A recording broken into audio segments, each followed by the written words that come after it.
Hi hello friends നമസ്കാരം. Welcome to Neethu Indo Italian dishes. ഇന്ന് ഞാൻ ഒരു ഇന്ത്യൻ ഡിഷ് കാണിക്കാമെന്ന് വിചാരിച്ചു. വേറൊന്നുമല്ല, റിബൺ പക്കാവട അല്ലെങ്കിൽ ഓല പക്കാവട. ഓരോ സ്ഥലത്ത് ഓരോ പേരാണ് ഇത് പറയുന്നത്. അപ്പം അതിനാവശ്യമായ സാധനങ്ങൾ: 1.5 കപ്പ് കടലമാവ്, 1/2 കപ്പ് അരിപ്പൊടി. ഇത് ഞാൻ വറുത്ത അരിപ്പൊടിയാണ് എടുത്തേക്കുന്നത്. സാധാരണ എല്ലാവരും വറക്കാത്ത അരിപ്പൊടിയിലാണ് ഉണ്ടാക്കുന്നത്. പക്ഷെ ഞാൻ വറുത്ത അരിപ്പൊടിയിൽ ഉണ്ടാക്കിയപ്പം നന്നായിട്ട് വന്നു. അപ്പോൾ ഞാൻ ഓർത്തത് നിങ്ങൾക്ക് കൂടെ കാണിച്ചു തരാമെന്ന്. ഈ അരിപ്പൊടി നന്നായിട്ട് ഫൈനായിട്ട് പൊടിച്ചതായിരിക്കണം. വറുത്ത അരിപ്പൊടി, 1 ടേബിൾ സ്പൂൺ മുളക് പൊടി, 1/2 ടീസ്പൂൺ കായപ്പൊടി, ആവശ്യത്തിന് ഉപ്പ്, പിന്നെ ഇത് കുഴയ്ക്കാൻ ആവശ്യത്തിനുള്ള വെള്ളം വേണം. ഇത് കുഴച്ച് വരുമ്പോൾ 1 ടേബിൾ സ്പൂൺ ഓയിൽ. ഇത് നമ്മൾ ഉപയോഗിക്കുന്ന സേവനാഴിയിൽ ഒട്ടിപ്പിടിക്കാതിരിക്കാൻ വേണ്ടിയിട്ട് 1 ടേബിൾ സ്പൂൺ ഓയിൽ ഒഴിച്ചു കൊടുക്കണം. അത് വെജിറ്റബിൾ ഏത് ഓയിലാണോ നിങ്ങൾ ഉപയോഗിക്കുന്നത് ആ ഓയിലിൽ നിന്ന് മതി. പിന്നെ വറുത്തെടുക്കാനായിട്ട് വറക്കുന്ന ഓയിൽ വേണം.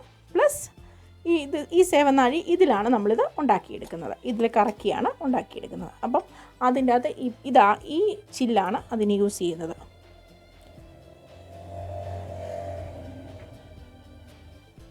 ആദ്യമായിട്ട് ഇതിനായിട്ട് സേവനാഴി റെഡിയാക്കി വയ്ക്കാം.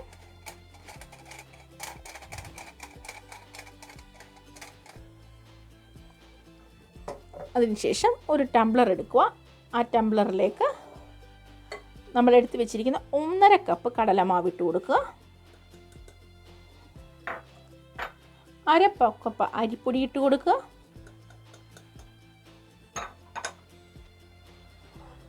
1 ടേബിൾ സ്പൂൺ മുളക് പൊടിയും കായപ്പൊടിയും ഇതെല്ലാം ഒന്നിച്ചങ്ങിടാമേ.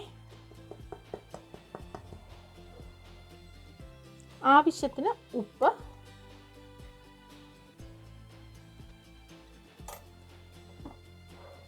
ഇനി നമ്മൾ ആദ്യം വെള്ളത്തിൽ ഇതൊന്ന്, തണുത്ത വെള്ളം, സാധാരണ വെള്ളത്തിൽ ഇതൊന്ന് കുഴച്ചെടുക്കും. അത് കുഴച്ചെടുത്തതിന് ശേഷമാണ് അവസാനമാണ് ഇതിനകത്ത് 1 ടേബിൾ സ്പൂൺ ഓയിൽ ഉപയോഗിച്ച് അതൊന്നുകൂടെ ഒന്ന് കുഴയ്ക്കും. അപ്പോൾ ആദ്യം നമുക്കിതൊന്ന് മിക്സ് ചെയ്യാം.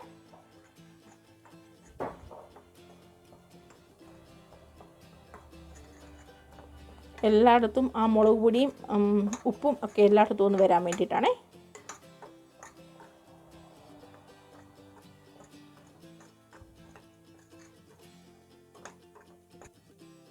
നമുക്ക് ആവശ്യത്തിന് വെള്ളം ചേർത്ത് ഇതൊന്ന് കുഴച്ചെടുക്കാമേ.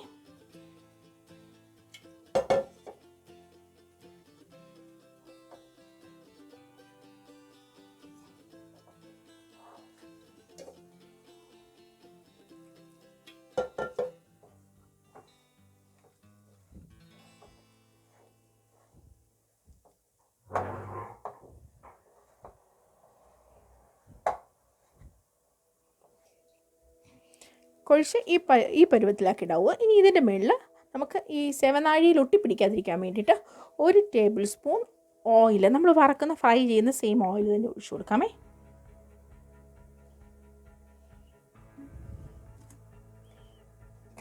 ഇനി ഇത് നന്നായിട്ടൊന്നുകൂടെ കുഴച്ച് യോജിപ്പിക്കാം.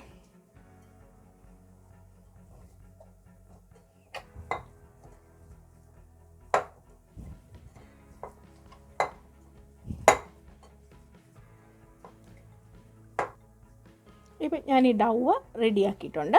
ഇതിനി ഒരു 5 മിനിറ്റ് ഈ മാവ് കുഴച്ചത് ഇരിക്കട്ടെ. അത് കഴിഞ്ഞിട്ടാണ് നമ്മൾ വറക്കുന്നത്. നമുക്കിനി ഈ റിബൺ പക്കാവട വറുത്തെടുക്കാനായിട്ട് ഒരു പാൻ വെച്ചു. അതിൽ എണ്ണ ഒഴിച്ചു. ഞാൻ എണ്ണ ചൂടായിട്ടുണ്ട്.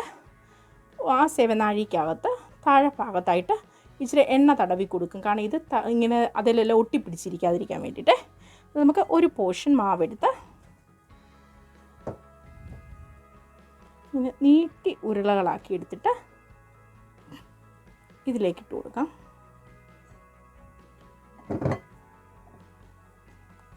അത് സഫീഷ്യൻ്റ് ആയില്ല, നമ്മൾ കുറച്ചുകൂടി ഇട്ട് കൊടുക്കാമേ.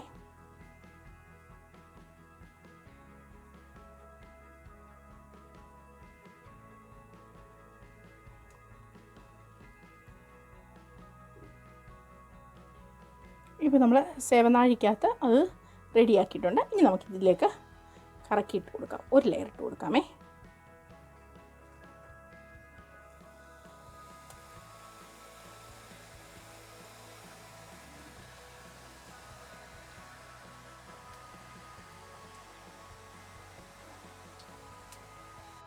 ഇത് വറുത്ത അരിപ്പൊടി ഉപയോഗിച്ചതുകൊണ്ട് പെട്ടെന്ന് ഇത് മൂക്കും. എന്നിട്ട് ഇത് ഇട്ടുണ്ടേ മൂത്തു. കണ്ടോ, റെഡി ആയിട്ട് വന്നിട്ടുണ്ട്. ഇനി കോരിയെടുക്കാം.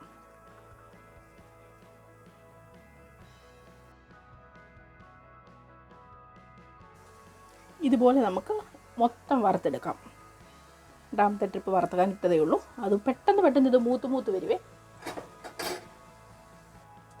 ഇപ്പോൾ ഈ തിള നിൽക്കുന്ന ഈ സമയത്ത്, എണ്ണയുടെ തിള നിൽക്കുന്ന ഈ സമയത്ത് തന്നെ ഇതും കോരിയെടുക്കുന്നതാണ് നല്ലത്. കാരണം നമ്മൾ കുറേ കൂടെ മൂക്കാൻ ഇട്ട് കഴിഞ്ഞ് കഴിയുമ്പോഴത്തേന് അതിൻ്റെ കളറ് മാറും. ഇപ്പം നമ്മുടെ റിബൺ പക്കാവട എല്ലാം ഞാൻ വറുത്തെടുത്തിട്ടുണ്ട്. നല്ല ക്രിസ്പി ആയിട്ട് വന്നിട്ടുണ്ട്. കണ്ടോ. പക്ഷേ ഇതിൻ്റെ പുറത്ത് ഇച്ചിരി പച്ച കരിയാപ്പില അതിൻ്റെ കൂടെ തന്നെ വറുത്ത് ഇതിൻ്റെ പുറത്തിട്ടാൽ നല്ലതാണ്. പക്ഷേ എൻ്റെ കയ്യിൽ പച്ച കരിയാപ്പിലയില്ല. എൻ്റെ കയ്യിലിരിക്കുന്ന ഫ്രോസൺ കരിയാപ്പിലയാണ്.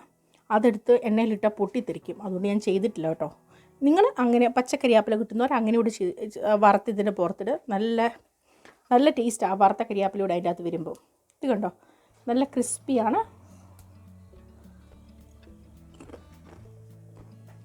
നല്ല ടേസ്റ്റിയുമാണ്. നല്ലൊരു 4 മണി പലഹാരമാണ്. അത് ഗസ്റ്റ് ഉള്ളപ്പം കൊടുക്കാൻ നല്ല ബെസ്റ്റ് ഒരു പലഹാരമാണ്. പഴയ കാലത്തെ ഉള്ള പലഹാരം. എല്ലാവരും ഒന്ന് ട്രൈ ചെയ്തിട്ട് ഫീഡ്ബാക്ക് ഇടാൻ മറക്കരുതേ. അപ്പം അടുത്ത ഒരു വെറൈറ്റി ഡിഷുമായി വരുന്നിടം വരെ ടേക്ക് കെയർ. Bye bye.